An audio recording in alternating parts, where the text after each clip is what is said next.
ನಾವೀಗಾಗಲೇ 3 ಅಧ್ಯಾಯಗಳನ್ನು ಮುಗಿಸಿದ್ದೀವಿ. 4ನೇ ಅಧ್ಯಾಯ ಮನೋರೋಗಗಳು ಅನ್ನುವಂತಹ ವಿಷಯ. ಆ ವಿಷಯವನ್ನು, ಆ ಅಧ್ಯಾಯವನ್ನು ನಿಮ್ಮ ಸಿಲೆಬಸ್ಸಿಂದ ತೆಗೆದು ಹಾಕಿದ್ದಾರೆ. 4 ಮತ್ತು 8ನೇ ಅಧ್ಯಾಯ ನಿಮಗೆ ಇರೋದಿಲ್ಲ. ಹಾಗಾಗಿ ಅದನ್ನು ಓದುವಂಥ ಅವಶ್ಯಕತೆ ತಮಗಿಲ್ಲ. ಇಂದಿನ ದಿವಸ ನಾವು ನೇರವಾಗಿ 5ನೇ ಅಧ್ಯಾಯಕ್ಕೆ ಹೋಗೋಣ.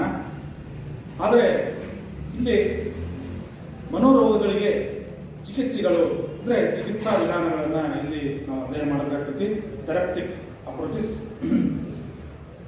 ಆದರೆ ನಾವು ಮನೋರೋಗಗಳನ್ನು ಅಧ್ಯಯನ ಮಾಡದೇ ಚಿಕಿತ್ಸಾ ಕ್ರಮಗಳಿಗೆ ಅಥವಾ ಚಿಕಿತ್ಸಾ ವಿಧಾನಗಳಿಗೆ ಬರ್ತಾ ಇದ್ದೀವಿ.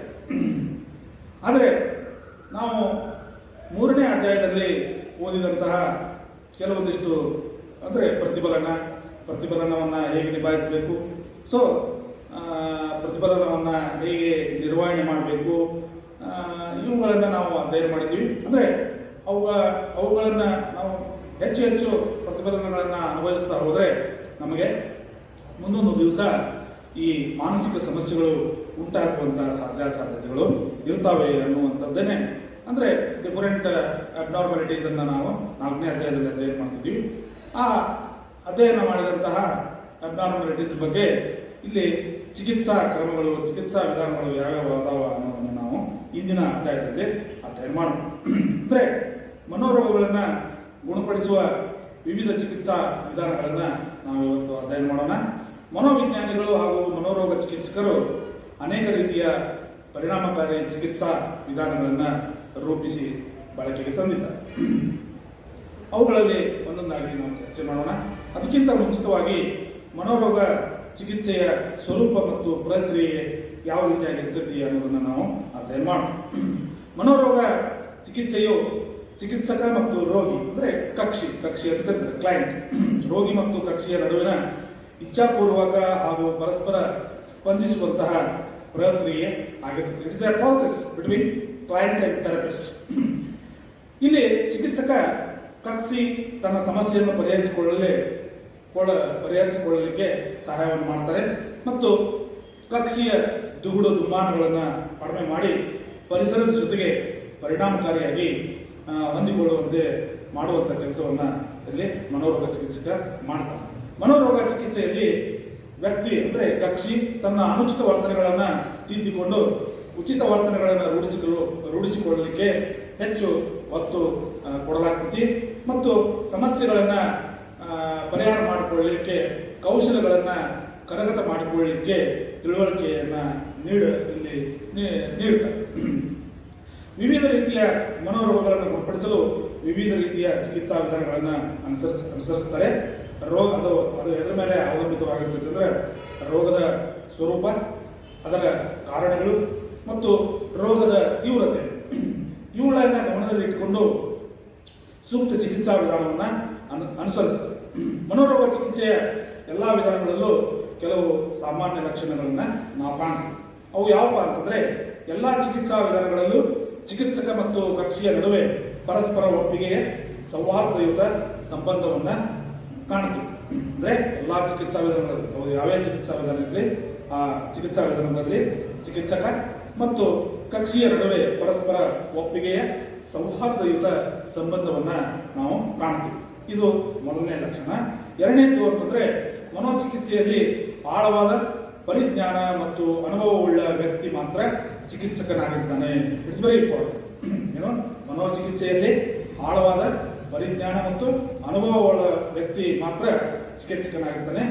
ಅಂದ್ರೆ ಯಾರು ಬೇಕಾದರೂ ಚಿಕಿತ್ಸೆಯನ್ನ ಕೊಡುವಂತಿಲ್ಲ, ಅವ ಅನುಭವವನ್ನ ಹೊಂದಿಲ್ಲವ ಆಗಿರ್ಬೇಕು. ಮತ್ತ ಮೂರನೇ ಲಕ್ಷಣ, ಎಲ್ಲ ಮನೋಚಿಕಿತ್ಸಾ ವಿಧಾನಗಳು ಸೂಕ್ತ ತತ್ವ ಹಾಗೂ ಸಿದ್ಧಾಂತಗಳ ವ್ಯವಸ್ಥಿತ ಅನುಭವವನ್ನ ಆಧರಿಸಿದೆ. ಎಲ್ಲ ಮನೋಚಿಕಿತ್ಸಾ ವಿಧಾನಗಳು ಸೂಕ್ತ ತತ್ವ ಹಾಗೂ ಸಿದ್ಧಾಂತಗಳ ವ್ಯವಸ್ಥಿತ ಅನುಭವಗಳನ್ನ ಆಧರಿಸಿದೆ. ನಾಲ್ಕನೇ ಲಕ್ಷಣ ಏನಪ್ಪ ಅಂತಂದ್ರೆ, ಪ್ರತಿಯೊಂದು ಮನೋಚಿಕಿತ್ಸಾ ವಿಧಾನದ ಮೂಲ ಉದ್ದೇಶ ಕಕ್ಷಿ ತನ್ನನ್ನು ತಾನು ಅರ್ಥ ಮಾಡಿಕೊಂಡು ಸ್ವಸಾಮರ್ಥ್ಯದಿಂದ ಪರಿಸರದ ಜೊತೆಗೆ ಯಶಸ್ವಿಯಾಗಿ ಹೊಂದಾಣಿಕೆ ಮಾಡಿಕೊಳ್ಳುವಂತೆ ಮಾಡುವುದೇ ಆಗಿರ್ತೈತಿ. ಅಂದ್ರೆ ಪ್ರತಿಯೊಂದು ಮನೋಚಿಕಿತ್ಸಾ ವಿಧಾನದ ಉದ್ದೇಶ ಏನಾಗಿರ್ತೈತಿ ಅಂದ್ರೆ, ಕಕ್ಷಿ ತನ್ನನ್ನು ತಾನು ಅರ್ಥ ಮಾಡಿಕೊಂಡು, ಅಂದರೆ ನಾನು ನನ್ನ ಕೆಪಾಸಿಟಿ ಏನು, ನನ್ನ ಸಾಮರ್ಥ್ಯ ಏನು, ನಾನು ಎಷ್ಟನ್ನ ಸಾಧಿಸಬಲ್ಲೆ, ನಾನು ಏನನ್ನು ಮಾಡಬಲ್ಲೆ ಅನ್ನುವಂಥದ್ದನ್ನು ತಿಳಿಸಿಕೊಡುವುದು. ಅದ್ರ ಜೊತೆಗೆ ಸ್ವ ಸಾಮರ್ಥ್ಯದಿಂದ ಪರಿಸರದ ಜೊತೆಗೆ ಯಶಸ್ವಿಯಾಗಿ ಅಥವಾ ಪ್ರಭಾವಿಯಾಗಿ ಹೊಂದಾಣಿಕೆ ಮಾಡಿಕೊಳ್ಳುವಂತೆ ಮಾಡುವ ಉದ್ದೇಶನೇ ಈ ಮನೋಚಿಕಿತ್ಸಾ ವಿಧಾನದ ಮೂಲ ಉದ್ದೇಶ.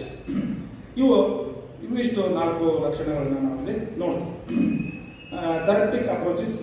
This important field of scientific study deals with diagnosis and treatment of problem behavior. Parents, teachers, doctors, and other learned people advise and guide people who are facing problems of adjustment in various situations. Whereas psychotherapists are trained in understanding of clients' needs, motives, perceptions, and defenses. They focus on the solutions of social, emotional, intellectual, and personal demands faced by people in society.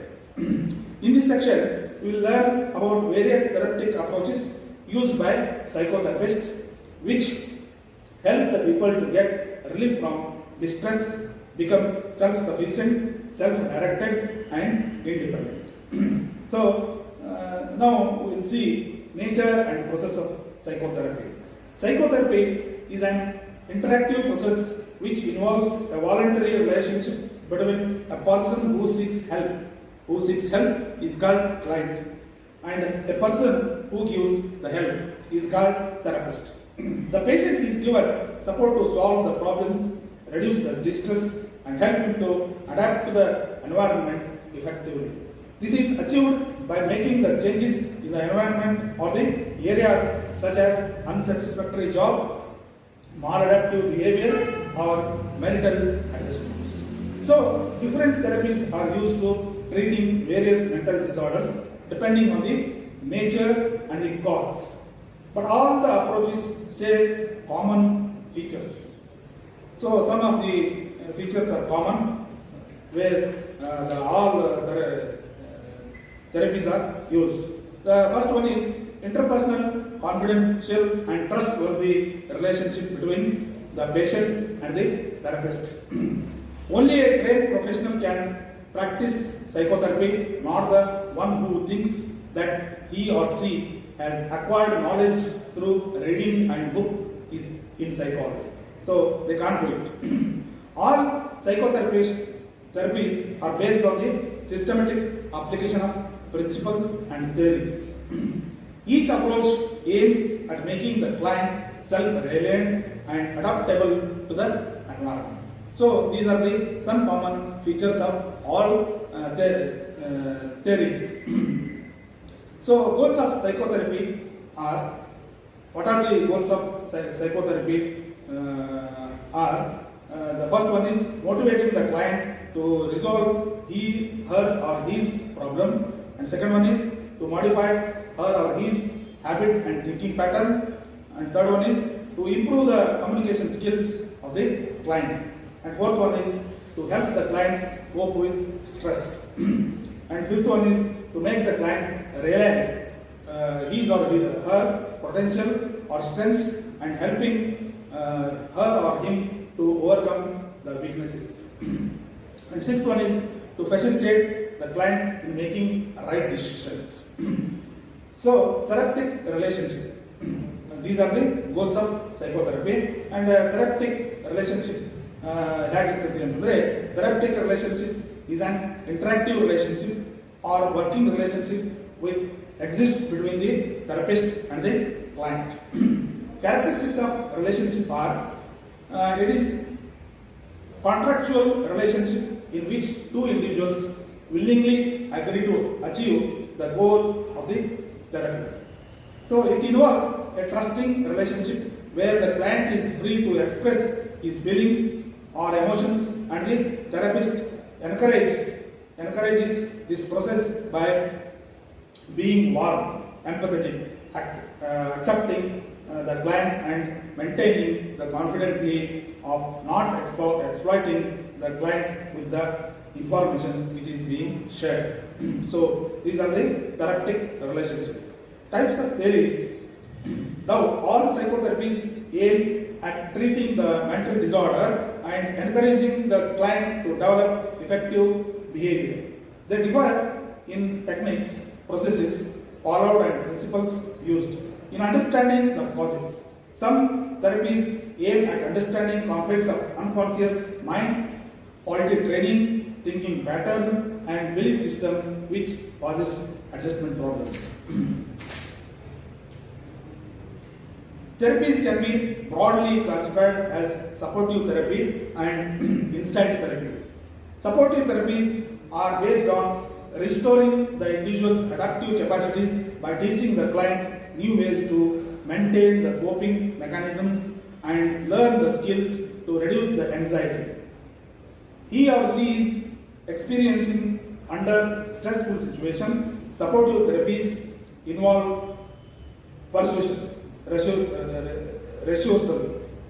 reassurance, suggestion, environmental manipulation, muscular relaxation, and sometimes the use of medication. So insight therapy is about re-education and reconstruction.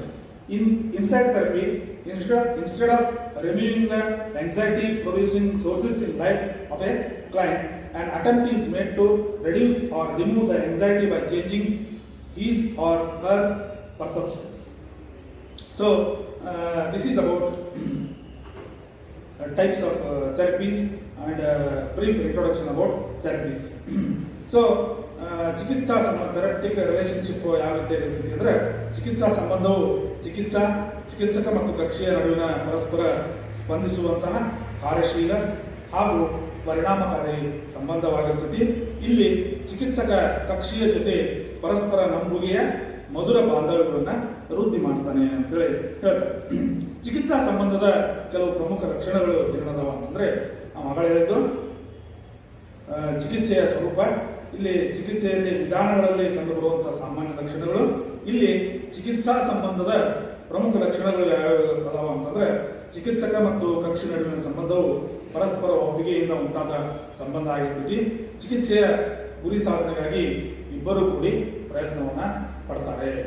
ಇನ್ನು ಎರಡನೇದಾಗಿ, ಚಿಕಿತ್ಸಕ ಮತ್ತು ಕಕ್ಷಿಯ ನಡುವಿನ ಸಂಬಂಧ ಪರಸ್ಪರ ನಂಬುಗೆಯಿಂದ ಉಂಟಾಗಿರುವ ಬಾಂಧವ್ಯವಾಗಿರ್ತೈತಿ. ಇಲ್ಲಿ ಕಕ್ಷಿ ತನ್ನ ಮನದಾಳದ ನೋವು ನಲಿವುಗಳನ್ನ ಮುಕ್ತವಾಗಿ ವ್ಯಕ್ತಪಡಿಸ್ತಾನೆ.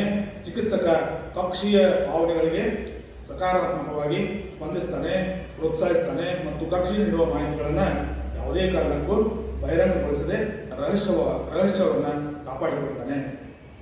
ಕಕ್ಷಿ ಹೇಳುವುದನ್ನೆಲ್ಲ ಚಿಕಿತ್ಸಕ ಗಮನವಿಟ್ಟು ಆಲಿಸ್ತಾನೆ.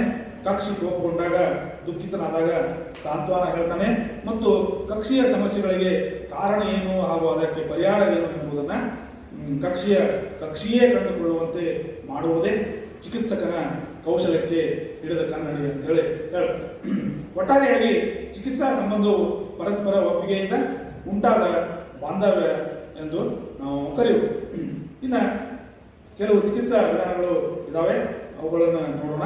ಎಲ್ಲಾ ಚಿಕಿತ್ಸಾ ವಿಧಾನಗಳು ಕಕ್ಷಿಯ ಅಂದ್ರೆ ಚಿಕಿತ್ಸಾ ವಿಧಾನಗಳು ಏನ್ ಮಾಡ್ತವೆ ಅಂತಂದ್ರೆ, ಎಲ್ಲಾ ಚಿಕಿತ್ಸಾ ವಿಧಾನಗಳು ಕಕ್ಷಿಯ ಸಮಸ್ಯೆಯನ್ನು ಬಗೆಹರಿಸಲು ಮತ್ತು ಕಕ್ಷಿಯ ವರ್ತನೆಯಲ್ಲಿ ಪರಿಣಾಮಕಾರಿ ಬದಲಾವಣೆ ತರುವ ಉದ್ದೇಶವನ್ನ ಹೊಂದಿದ್ದಾವೆ. ಅವುಗಳು ಅನುಸರಿಸುವ ತಂತ್ರಗಳು, ತತ್ವಗಳು ಮತ್ತು ವಿಧಾನಗಳು ಭಿನ್ನವಾಗಿದ್ರೂ ಕೂಡ ಕೆಲವು ಚಿಕಿತ್ಸಾ ವಿಧಾನಗಳು ಕಕ್ಷಿಯ ಮಾನಸಿಕ ಸಮಸ್ಯೆಗೆ ಕಾರಣವಾದ ಸೂಕ್ತ ಮನಸ್ಸಿನ ಸಂಘರ್ಷಗಳು, ತಪ್ಪು ಕಲಿಕೆ, ಆಲೋಚನಾ ವಿಧಾನ ಹಾಗೂ ನಂಬಿಕೆಗಳನ್ನ ಅರ್ಥ ಮಾಡಿಕೊಳ್ಳಲು ಪ್ರಯತ್ನ ಪಡ್ತಾವೆ ಅಂತೇಳಿ ಇಲ್ಲಿ ಹೇಳ್ತಾರೆ. ಇನ್ನು ಇಲ್ಲಿ ಕೆಲವೊಂದಿಷ್ಟು ಮುಖ್ಯವಾದಂತಹ ಚಿಕಿತ್ಸಾ ವಿಧಾನಗಳನ್ನು ಕೊಟ್ಟಿದ್ದಾರೆ. ಅವು ಇಲ್ಲಿ ಪ್ರಮುಖವಾಗಿ 7 ಚಿಕಿತ್ಸಾ ವಿಧಾನಗಳನ್ನು ನಾವು ಅಧ್ಯಯನ ಮಾಡ್ತೀವಿ. ಅವು ಯಾವ್ಯಾವಪ್ಪ ಅಂತಂದ್ರೆ, ಮೊದಲನೇದು ಮನೋವಿಶ್ಲೇಷಣಾ ಚಿಕಿತ್ಸಾ ವಿಧಾನ. ಇದು ಸೈಕೋ ಡೈನಮಿಕ್ ಥೆರಪಿ ಅಂತ ಕರೀತಾರೆ. ಒಂದನೇದು ಮನೋವಿಶ್ಲೇಷಣಾ ಚಿಕಿತ್ಸಾ ವಿಧಾನ, ಸೈಕೋ ಡೈನಮಿಕ್ ಥೆರಪಿ. ಎರಡನೇದು ವರ್ತನಾ ಚಿಕಿತ್ಸಾ ವಿಧಾನ, ಬಿಹೇವಿಯರಲ್ ಥೆರಪಿ. ವರ್ತನಾ ಚಿಕಿತ್ಸಾ ವಿಧಾನ ಅಂದ್ರೆ ಇಂಗ್ಲಿಷ್ನಲ್ಲಿ ಬಿಹೇವಿಯರಲ್ ಥೆರಪಿ. ಮೂರನೇದು ಸಂಜ್ಞಾನಾತ್ಮಕ ಚಿಕಿತ್ಸಾ ವಿಧಾನ, ಕಾಗ್ನಿಟಿವ್ ಥೆರಪಿ. ಮಾನವತಾ ಚಿಕಿತ್ಸಾ ವಿಧಾನ, ಹ್ಯೂಮನಿಸ್ಟಿಕ್ ಥೆರಪಿ. ಅಸ್ತಿತ್ವ ಚಿಕಿತ್ಸಾ ವಿಧಾನ, ಎಕ್ಸಿಸ್ಟೆನ್ಷಿಯಲ್ ಥೆರಪಿ. ಜೀವ ವೈದ್ಯಕೀಯ ಚಿಕಿತ್ಸಾ ವಿಧಾನ, ಬಯೋಮೆಡಿಕಲ್ ಥೆರಪಿ. ಯೋಗ ಚಿಕಿತ್ಸಾ ವಿಧಾನ, ಏಳನೇದಾಗಿ ಯೋಗ ಚಿಕಿತ್ಸಾ ವಿಧಾನ, ಯೋಗ ಥೆರಪಿ. ಹೀಗೆ ಒಟ್ಟು 7 ಚಿಕಿತ್ಸಾ ವಿಧಾನಗಳನ್ನ ಇಲ್ಲಿ ನಿಮ್ಮ ಅಧ್ಯಯನಕ್ಕೆ ಇಟ್ಟಿದ್ದಾರೆ. ಇವುಗಳನ್ನ ಮುಂದಿನ ಕ್ಲಾಸ್ನಲ್ಲಿ ನಾವು ಒಂದೊಂದನ್ನೇ ಅಧ್ಯಯನ ಮಾಡ್ಕೊತಾ ಹೋಗೋಣ. Thank you very